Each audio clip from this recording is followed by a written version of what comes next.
Welcome to Retention Chronicles, the retention podcast for e-commerce marketers.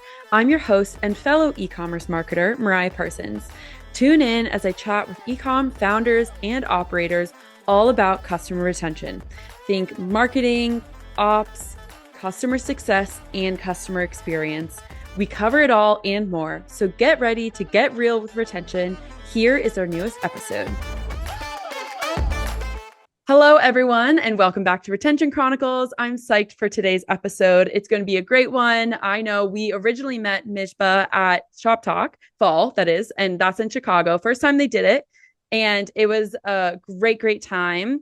And I'm so excited to, give you guys the platform to talk about what you're doing with Nectar Social. It's going to be a great time. So we'll start with just a quick background of yourselves. Say hi to our audience, and then we'll go into, more of the strategy, more of the, the technical side of this podcast. Sounds great. Thank you so much for having us, Mariah. We're super excited to be on here today. Wonderful. Okay, so let's dive in. Tell our audience a little bit about, how you guys, what your backgrounds were, what drove you to start your own software company, and really walk us up until, what's brought you to the seats that you are now currently sitting in today. Okay, great question. I think I can get started. My name is, as you mentioned, Misbah. Farah and I are sisters, so we'll just get that out of the way.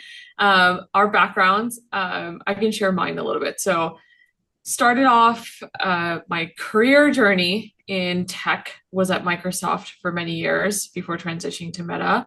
At Microsoft, started off in product, so led a lot of the transition, which was an interesting time to be at Microsoft between Steve Ballmer and then transitioning to Satya. And so was there during Office 365 and really the growth of the company around that business, and then transitioned to actually leading their AR VR product side of the house. So was there launching HoloLens AR VR glasses, the first and second, and part of that journey before switching to Meta and going heads down in the consumer space, which led to a lot of the insights that we built upon here at Nectar. And prior to all of this, and we'll talk more about the Meta insights in a second, but prior to all of this, went to Yale, grew up moving around a lot, but primarily based out of the West Coast, was in LA and then Bay Area and then Seattle. And yeah, that's kind of just the quick gist. Yeah, and I'm Farah, Chief Technical Officer for Nectar. Similar background to Misbah, spent time in the Bay studying AI at Stanford, graduated, went over to Meta, and was there for the past 6 years, primarily focused on growing the communities product across Instagram and Facebook, and a lot of time digging into messaging as one of the biggest growth channels for Facebook app. And Farah and I actually overlapped at Meta, so that was fun as well. Yep, we worked on the same floor. Yeah. Ran into each other for lunch, collaborated a lot. Yeah. So sweet. I think it's the first time I've had sibling co-founders for Proper Goods and brother sister, and I think this is the first time I've had two sisters on the podcast together. So we're having a great episode. I love already it. A first of its kind. And I love that you both overlapped previously before too, because I feel like one of the and I have a sister and a brother, so like one of the things I think about if I were in your shoes of like that question of like, okay, do we work well professionally? And like going into a business relationship is not an easy thing to do. And so I imagine you all maybe saw a little bit of an overlap of like, okay, this is what working in the same industry or same company looks like with a sibling with your time, obviously before Nectar. So do you feel like that was like when you were both like, oh, wow, this is like a new chapter for our like sibling relationship, but then also potential business one? Yeah, 100%. Actually, we get that question a lot. Yeah. How did you decide, obviously, to work together in a professional capacity? Had you already done it before? Where did that seed really start? It actually started long before Meta. Yeah. I don't know if you want to start that story and I'll add on to it. But yes, like all the way back to like even middle school, we were doing a lot of entrepreneur like side hustles, basically building websites for our clients back in the like dub era, I would say.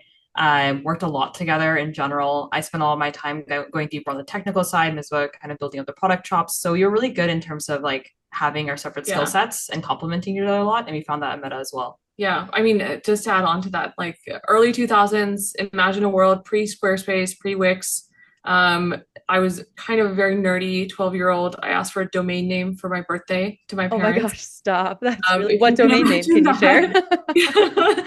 And I couldn't decide. This is actually a fun story that not very many people know. I couldn't decide what the name would be. So my dad decided for me. And he was like, well, why don't we just take the sibling initials together and create a word? That word is actually what our company is registered as legally. So that No word is way. Afa, which is taking, our first initials of myself, Farah, and we have a brother in between us as well. And the same thing happened before we launched Nectar. We were unsure of what the name that we would go down with, and so we registered in Delaware as Mihafa Inc. And we're still that kind of core to the business. But yeah, long story short, was the very first kind of website that I launched was basically a store for selling templates to create your own site. And I got an inbound from a jewelry store based out of Los Angeles. And they were like, well, they didn't know I was 12-year-old, first of all, on the other side. And they were like, well, we want to build our first online shop. Can you help us with this? Because they thought that we were also offering, web development services. That was my first client. I said yes, built out their online shop. For anyone that is listening to this call, if they remember, pre-Stripe. Think about that. There's something called to checkout. There are a lot of different businesses that would help you allow for checking out online. And so we integrated with that, built out their site. They paid me $5,000 in early 2000s to a 12-year-old. They never found out that I was 12. And the rest is history, basically. So both of us kind of pulled Farah in. Later on, both of us continued that web development side hustle. I continued that during Yale as well. It was a great way to, pay tuition. And then branched off to kind of jump into the tech world right after graduation. Wow. Okay. Well, that could just be the podcast episode. That's so impressive. Oh my gosh. I had no clue. Okay. Yeah. I love that. That really, I feel like, that really shows how much of an entrepreneur both of you have been, that it has been, part of growing up and like just part of your familial like conversations, like your father making, a fun domain name for you all. Part of our DNA at this point. Yeah. I'm sure that's a proud moment as a parent, No, that's great. Okay, so thank you for that. Shedding light a little bit on the steps that you all have had before getting to Nectar and sitting in the seat that you're currently sitting in. So tell the audience a little bit about Nectar, what you're doing, why you're doing it, why you think it's important, all of give us the context before we kind of launch into the expertise and you guys sharing about your expertise in the space. Yeah, I think both of us have a lot of context from our backgrounds at Meta, and so this is where we can dive in a little bit. If you look at the landscape, obviously a lot of people that you've had on the podcast, you're deeply familiar with this, Mariah. Last few years have been rough for brands out there in the e-commerce space. There was the original wave of D2C brands in particular that grew very rapidly, of what I would say off the back of Meta ads. And that is totally not the case anymore, especially in a post iOS 14 world, especially where you don't have, direct access to a lot of that data, especially where the costs of ads fluctuate all the time. And so every single brand that we've talked to, and we've had, I would say 700 plus conversations till date, it's a very clear, consistent theme that we see on the ground where brands are, there's a clear divergence in terms of the brands that are doing really well in the market. And we have a clear thesis around that, around being community-driven brands, and we can talk about that.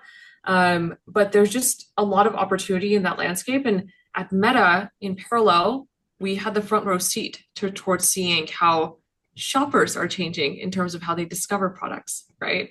When was the last time that you went to maybe physically in the store, or like you did traditional ways of searching? A lot of search, 80% of search actually, especially for Gen Z, is going into TikTok now. And so people are thinking about social as that search engine. They're thinking about all the traffic and how to show up everywhere where consumers are spending most amount of time. And Farah can talk about some of the messaging pieces that she worked on, especially the community side of the house. And she saw brands leveraging communities inside of Meta to grow rapidly as well. Exactly. Even for Facebook and Instagram overall, the biggest goal is driving app sessions, making sure that users are visiting. And we found that one of the rapidly growing growth channels was just messaging. So consumers are spending over 2 hours per day in their DMs. that's a space today where brands don't have a lot of access. Like they're not as present there compared to feed, where people are spending less and less time. And so where consumers come back to the applications, what Meta cares about the most, which is driving back traffic to their apps, is through messaging. Mm-hmm. So when I share a reel to you, you're going to check it out. You're going to open up Instagram. You're going to get push notification on your phone. And so we're kind of enabling brands to be able to do that at scale and access the DM space to their consumers where they're all spending their time. Yeah, I think the really other, important piece to mention here is if you look at how brands traditionally retarget consumers today, it's email and SMS. Email, powered by Klaviyo, primarily gets filtered out often. It's all about your audiences, and that matters a lot. SMS, the cost can scale, and it's not very conversational. It's kind of a one-way where you sign up for those SMS alerts, you get a promo in your SMS, 20% off, but you're not texting the brand back. But if you look at the data and you look at consumers and where they want to develop relationships with these brands, where are they messaging them? They're DMing them. They're spending a lot of time inside of Meta's products, inside of TikTok, and trying to engage with brands in the comments, in the DMs. And so that's kind of where we show up and where we help these brands scale. Yeah, I love it. So because this is, I know, like even when, like we were talking at Shop Talk, Misbah, like we were like just, of course, rattling off, and like it is both of our minds to just be like, okay, what does that even mean? Like going off of each other. And I know this is a space that I have not, it's like a newer space. Like I'm familiar with email and SMS, but making it so that a brand can have an interaction in a social DM is definitely a novelty to me as a consumer and being in this space, which is why I think it's great that you all are building, you're building this into the economy of e-commerce and making it so that it isn't, a space that isn't untapped. And so can you I guess articulate the trends or like best practices that a brand would use in a DM? Like, would I expect as a consumer seeing like a reel that is, a beautiful piece of art or like educational about a product launch, and then they're sending it to me the same way that my friends and family would be sending a reel of being like, like this was just cool or like educational? Or is it something that is, what is that typical like DM that a brand would be sending a consumer to help contextualize for our audience? So I think to best answer that question, we should take it a step back for a second, right? If you look at how consumers are engaging with these brands on organic social in particular, they are dropping in comments. They're often pre-purchase asking them questions about what they should be buying, whether this product is right for them or not. If you look at the data and all the brands that are kind of on our platform, we can very clearly see that on social, several degrees higher than like an email channel, there's a lot of pre-purchase going on. And some brands are staffed up for that, and some brands don't really understand how to quantify the ROI there and understand that if they are engaging with these consumers, inside of DMs, does that actually lead to a sale or not? So there's an attribution piece that's missing. There's also a scalability piece that's missing around just having the right amount of, humans, people on your team that are engaging with people where they are spending most of their time. And it's also comments, like TikTok comments, for example, are a whole different kind of vibe and culture than maybe even Instagram, if you look at that. And brands need to show up in those places to seem cool, to seem attractive to consumers. And so to answer your question in terms of just like tactically, how are brands engaging both in comments and DMs? I think it's more of the brands that aren't engaging, they need to start engaging. And how can a platform like Nectar Social help them do that at scale, especially now with AI? So that's a big component of it. Two is, how do we think about opening up, DMs as yet another marketing channel? Or how do we think about how brands are leveraging DMs for their influencer workflows? Because that's the other huge shift in the market right now, right? Influencer marketing is blowing up. It's more of a conversion and performance channel than it has been ever before. It's not just about driving traffic anymore. Brands want to measure the ROI, but all of those conversations are happening inside of social, inside of DMs. Whether you get, tagged from your UGC, from your customers tagging your products and stories, whether you have influencers plugging you that you're working with, whether you have someone asking a customer support question, all of that is super chaotic, and it's happening all inside of the DMs.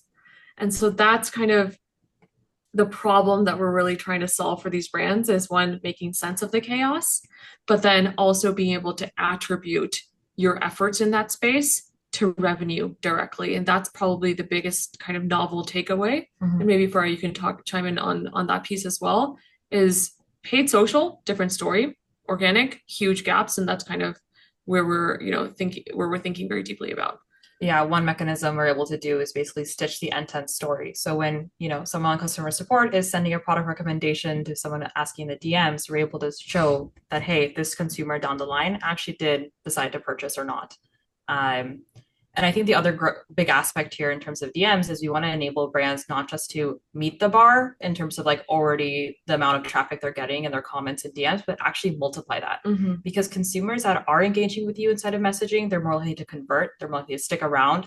That's one of the highest engaged channels that they already have. So if a brand is able to pull people into their DMs proactively, through more engaging content, through stories that are interactive, then they're able to really have a more personal relationship to their customers.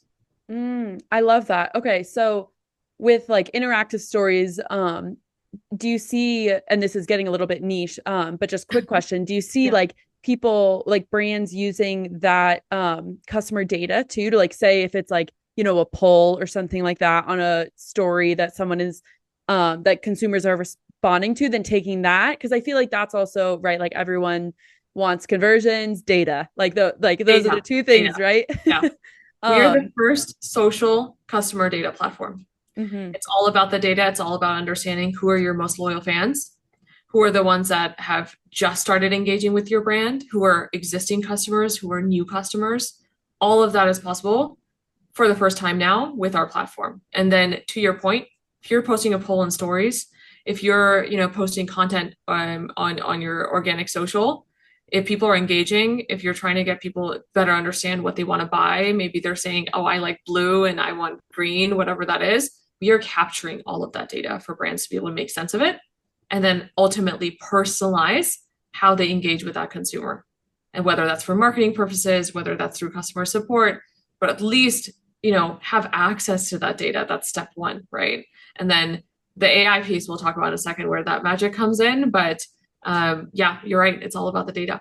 Yeah, let's dive into that AI piece. I think that'll transition nicely. Tell us more about that, like, because I know that's obviously top of mind for a lot of people is like trying to just be smarter and use the technology that we have nowadays. But I know it's also something that a lot of people just are worried about and stressed over because there's just like, it feels like a, what's the saying? It feels like a black box where it's just like, I don't know. So I'm like not maybe going to do it or integrate it into my strategy. So tell us a little bit more about, like the back end side of things. Yeah, Farah, these are your superpowers. But I think a key theme I'll just plug in before you dive in is AI is only as good as the data it has access to into its context.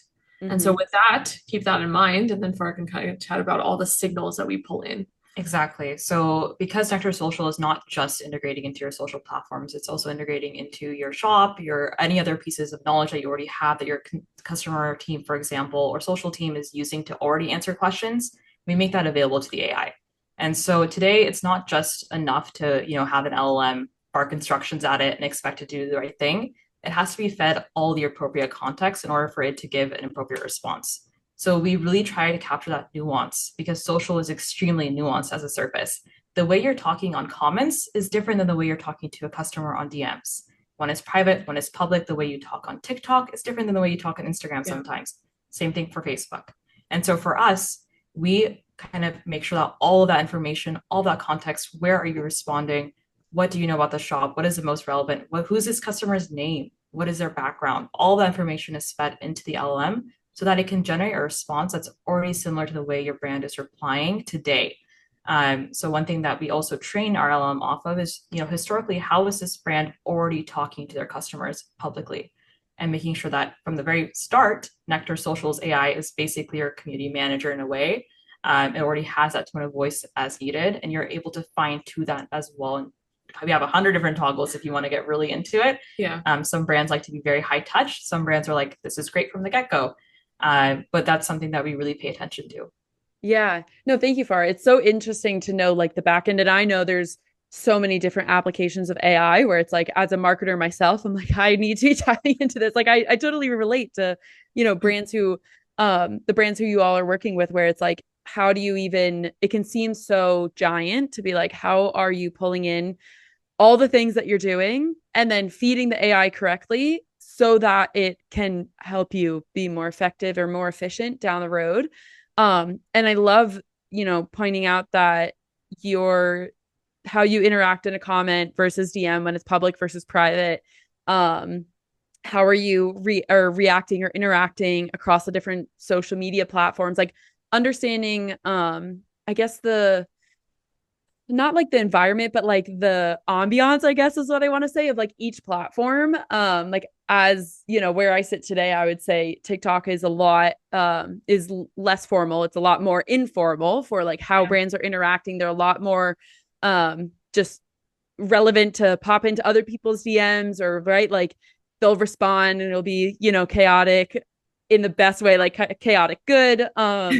And like I love it. It's entertaining to me. But then on Facebook, right, like the market maybe would be thrown off by a similar response. So it's like even the personalization of AI for each platform, for each type of interaction is so fascinating to me. Yeah, exactly. I think that's a good way of putting it. There's different tiers of personalization that we're doing, right? There's at the platform level, like Farah mentioned. There's at the, platform level. There's at the brand level. So just understanding what is this brand about? What are their products? What do they sell? Then there's at the personal level of those consumers that they're interacting with and really understanding who they are, previous order history, purchase history, social engagement history, whatever that is. And the more signals that we have, the better essentially our output is. And so we take all of these kind of signals very, very seriously and think deeply about the nuances to Farah's point. Yeah, I think especially for AI, you need to really have it be deeply integrated into the right product and the right context or role. And so for us, it's not just about AI, it's about the end-to-end user workflow. And so for Nectar Social, we have co-pilot scenarios, we have autopilot scenarios, because for a lot of brands, they want to be able to manually review what the AI is doing before it goes out in a very easy manner. And that's still important, a use case that we want to enable.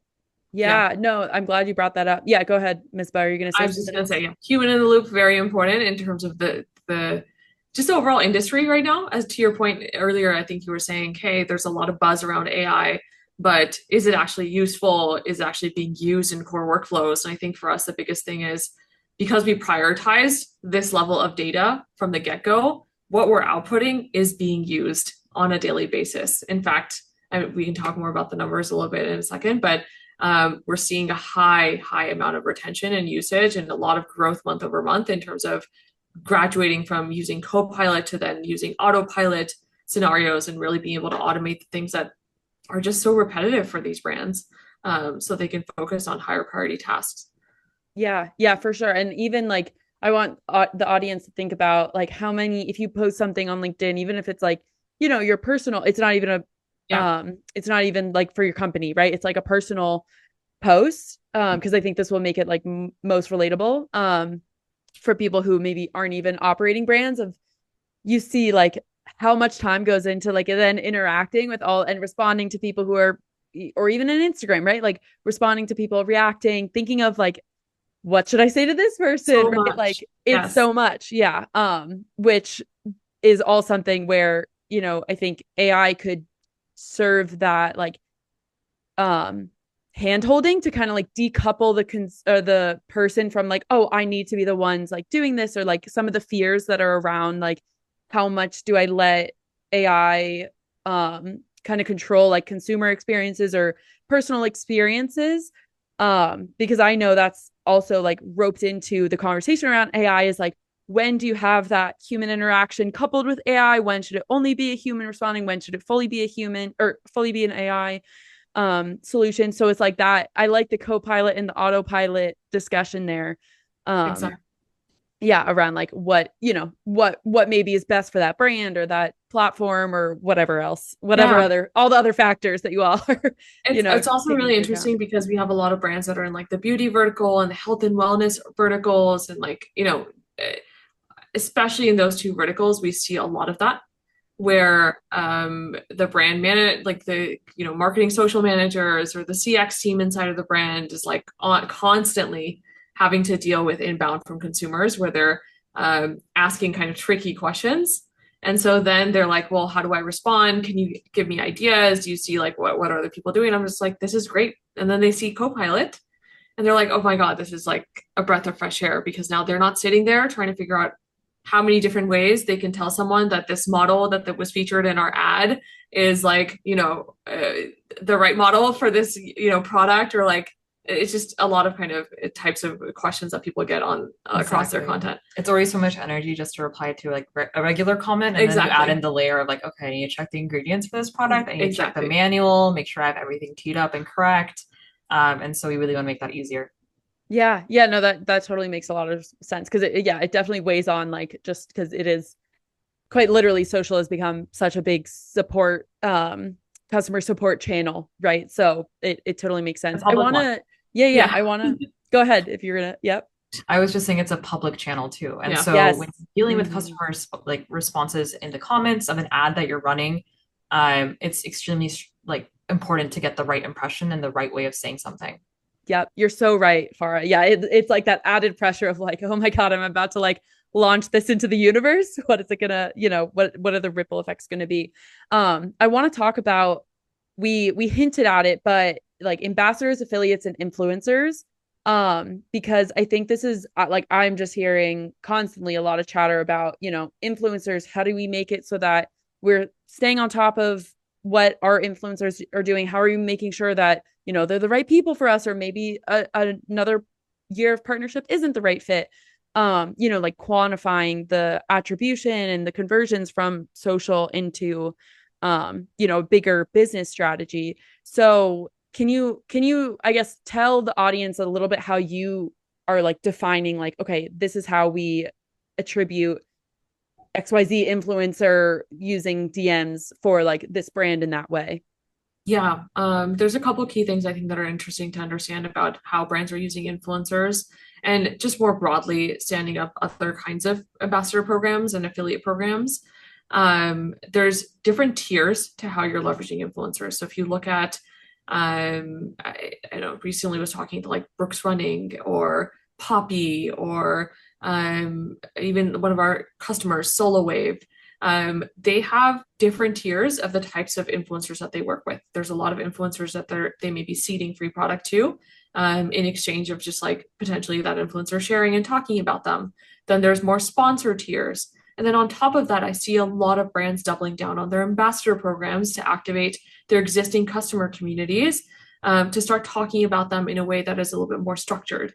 And for all of those programs, there's a lot of solutions out there in the market in terms of how to discover potentially the people that you want to work with. But really, where we saw the biggest opportunity was around communications and around the attribution layer.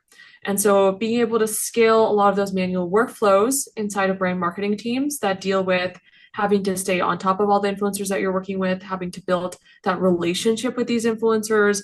As a lot of those relationships start in the DMs and continue in the DMs, being able to automatically, follow up with influencers when they do receive product from you. And if they don't tag or mention you, and if they do, then be able to see that ROI in a quantifiable way, where it's not just about codes that you're sharing with them and those codes get leaked often, but actually having very kind of unique, very specific to that influencer ways of tracking, so that you can see, okay, this is how many conversions that influencer ultimately drove. And so all of those pieces is kind of where we focus in on, is like that. How do we automate communication at scale? So being able to build flows that you would maybe build in a Klaviyo for email, to be able to actually do that directly in the DMs. So saying, hey, these are the 1,000 influencers we're working with in Q4, and we want to automatically Nectar follow up with them and maybe check what their latest address is, figure out, we have another client that we're working with in the beauty industry, where they're trying to collect a lot of information for their future gifting campaign. And so they not only need addresses, and they also need each influencer's correct shade. And so think about that, and they're working with over 1,500 influencers. So think about how you can kind of automate a lot of those manual workflows. And that was 2 people's full-time job, to just spend, 3 months hunting those influencers down and collecting that level of information that we've been able to automate for them very, very quickly. And so a lot of those areas are kind of the pain points that we focus on. Exactly. Yeah, I think Misbah really hits the nail on the head there in terms of what we can automate at scale for influencers. Another big thing is that when influencers get a DM from a brand, they are much more likely to instantly go back and make that story, post that content versus email. And so a lot of brands lean heavily into email for channels, but especially with influencers who are not, let's say, managed by a team, you're going to get a much lower response rate and much lower activation on those influencers. And so generally what we're really advocating for brands and what they're seeing really good success with is being able to engage with that influencer right in the channel that they need to post you about your brand, and seeing much better ROI and conversion activation. And do it in a personalized way, right? It's not just you're sending them a blurb being like, hey, babe, can you please tag me? Obviously, that's not going to convert. But more like, hey, Mariah, thank you so much for being part of our ambassador community. By the way, here's your personal link, affiliate link, or whatever. Like, here's your code, or here's what you can share and talk about us. We'd appreciate it, blah, blah, blah. Like, being very personal to them, and not only just like pulling in the right information about their history and how they've engaged with your brand before, but then be able to do that at scale so that you don't have, a handful of people or on your team that are just sitting there and trying to maintain those relationships over time. Exactly. And I want to also highlight that Instagram DMs is just inherently a more personal channel than email. And so it's surprising how much influencers are able to feel like, okay, this brand DM me personally, I really need to respond. I really care about this relationship versus emails. They know it's being blasted. They know it's automated to like 1,000 other influencers. And so they're much less likely to actually respond.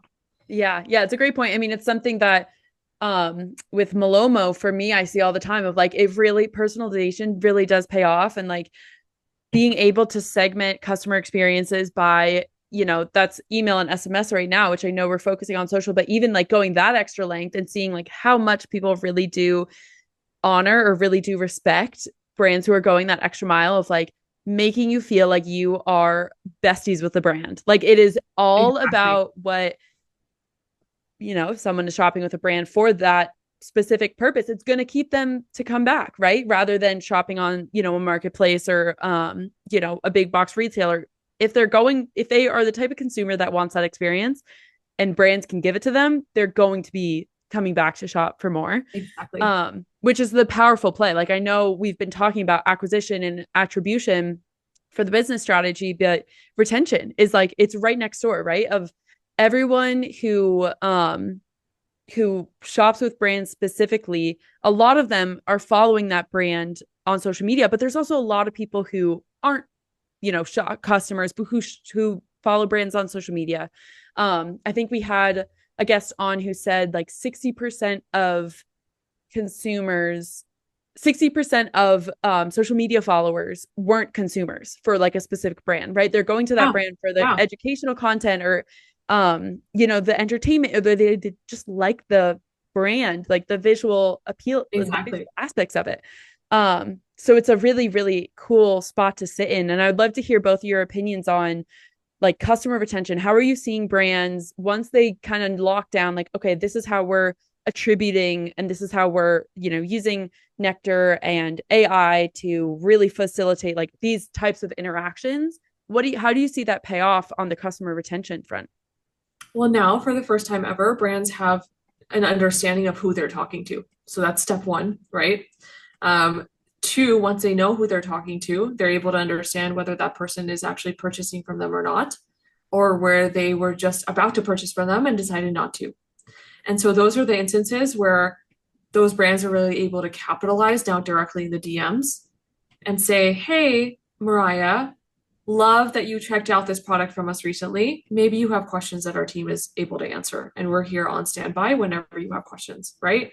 Just being present and just sending a quick reminder of, hey, we're here. We know, not explicitly telling them that we know, but we know that you went to our site and you added this item to your cart and you almost purchased, but didn't finish purchasing. And now you're nudging them in a friendly way, in a personal way, directly in those social channels where they found you in the first place anyways, is gold, right? And so being able to do that at scale is where we're seeing a ton of ROI happening for these brands. And I think that's kind of the biggest unlock that our platform has been able to do for that specific use case, and why we think about ourselves as a community commerce platform, because it's not just about social customer support. which is like, out there, been around for a while. It's more about activating, it's more about the data, it's more about multiplying that engagement, sliding into more of those DMs and being able to actually convert and measure that conversion. Exactly. And even post purchase, you're able to do a ton there, right? You're able to get a lot of personal customer feedback in terms of the product that they just purchased. And they're much more likely, again, to respond to a DM from the brand versus like an email that's generic and says, rate me 1 to 5 stars. And so you're able to really use social as just a gold mine for insights and true customer feedback. The other thing is that generally just keeping your eye on social is being able to really see any threats to the business early on. So if customers are not happy with the product, and even if they're not DMing you, we're able to capture those insights because we're looking across TikTok, Reddit, Instagram, YouTube, and just pulling in any instances where that brand is mentioned and surfacing, hey, this video, for example, we're looking at the transcript, we're looking at everything. It's not a good video about your brand. And FYI, maybe you should take a look at this versus, today, a lot of folks that are managing UGC just have to go through that video manually. And all this content manually and evaluate, hey, should I even respond to this? Is it positive? Is it negative? Which obviously eats away a lot of time. Literally was just in a customer call yesterday, and that's what their team was telling me that they spent a ton of time on, is just figuring out right in that video the timestamp of like what are they saying and just validating that it is positive before they say thank you or like repost it. And so a lot of those things, with AI plus, automation are able to scalably kind of do now. Yeah. Go ahead, Misbah. Yeah. I think retention is just a very interesting topic, honestly. And it just gets me excited thinking about that and kind of the potential of it. And just thinking about where social plugs in, right? It's more of how you activate, especially ambassador communities. I'm really excited about that. And I dig into that a lot with the brands that we work with. And some examples, it's so funny because I'm drinking Poppy right now, but Poppy ran a really successful campaign, I would say, over the summer. They activated UT Austin sorority, went super viral on social as a result of that. And I think there's something to be said about strategically manufacturing virality on these platforms and building momentum and kind of seeing a lot of sales that result out of that. But strategy that comes into play is that piece around how do you activate and how do you build retentive audiences, right? Because these are not necessarily influencers that you're working with. These are your customers that get so excited to be part of that brand's story, that understand that, in exchange for being part of this ambassador program, they get to be on the inside. They get to maybe influence the next kind of product that you sell, the name of that product, the branding, the design of it. And as a result of that, they're activated to start talking about you more publicly on these social channels. And then over time, as you grow those communities, you're able to actually track and understand who are those most loyal consumers that are repeatedly talking about your brand, that are developing UGC organically, that you want to, maybe award, right? And then how do you think about how that plugs into your loyalty platform? So that's another gap that we plug into, is finally being able to connect with your favorite loyalty program and be able to understand who are these customers that are engaging with us the most. As a result of that engagement, can we award them in XYZ ways? Maybe it's points, maybe it's monetarily, whatever that is. But you're able to actually finally do that. And so now you're building this kind of spiral of social engagement that is, organically building up on top of itself and helps you grow as a business very, very rapidly. K18, another amazing brand that was able to, really activate their communities across all their hair salons and stylists very, very quickly. And their largest team internally is their community engagement team, community management team, for good reason, because that's ultimately what helped that brand rapidly grow off of TikTok, off of Instagram, and ultimately they had a very successful kind of acquisition earlier this year. So a lot of examples of brands that are doing it right. Yeah, no, it's so awesome. Like a customer loyalty we could go off and chat about for so much longer too. Which is great, because we'll just have to have you guys back on.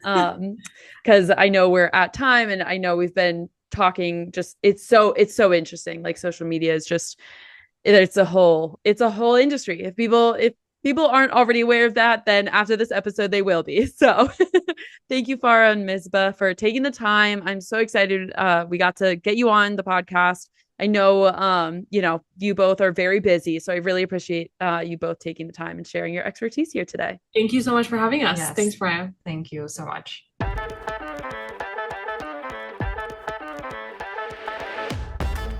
Hello, everyone. It's Mariah again. I am just popping in to say thank you for listening to today's episode. And I am so, so, so grateful that I have been able to be on this journey for the past couple of years with this podcast. It's been phenomenal to grow and see our community of thousands of listeners, see what you guys are up to, what you're learning, what you want to hear about next. So if you haven't already, please like and subscribe to the show so we can continue doing this. Leave us a review. Let us know your thoughts. Follow us on our new social media channels and check out our newly launched website. If you or someone you know would be a great guest for the show, please do not be shy. Fill out the form that we have on there because those are some of my favorite interviews. And I will make sure that our new website is linked in the bio. It's retentionchroniclespodcast.com. And as always, let's give a warm shout out to our day one sponsor, Malomo. As you already know, Malomo is an order tracking platform that enables Shopify brands to take control of their transactional email and SMS through branded order tracking. What does that mean? That means you ditch those boring carrier tracking pages, the all white pages that have nothing on them but a tracking number and an update on the date of your estimated arrival, and swap those with pages that actually match your brand and can help you convert on some of your goals. Customers like you and I obsessively check that tracking page when we're looking for our order at our doorstep, an average of 4.6 times, if you can believe it. Yes. Customers are going to that page 4.6 times. So don't waste out on all that customer engagement and instead send them to a page that converts in the way that you want it to. I am talking dealing with shipping issues, having cross sells and upsells, having your social media on there, your loyalty programs, anything that you can imagine. So if you want to learn more about how to do that, go to gomalomo.com. That's GOMALOMO.com. And if you didn't get that, don't worry. That website link for our sponsor, as well as our podcast website, are linked in our episode description. So with that, I will sign off and see you all next time.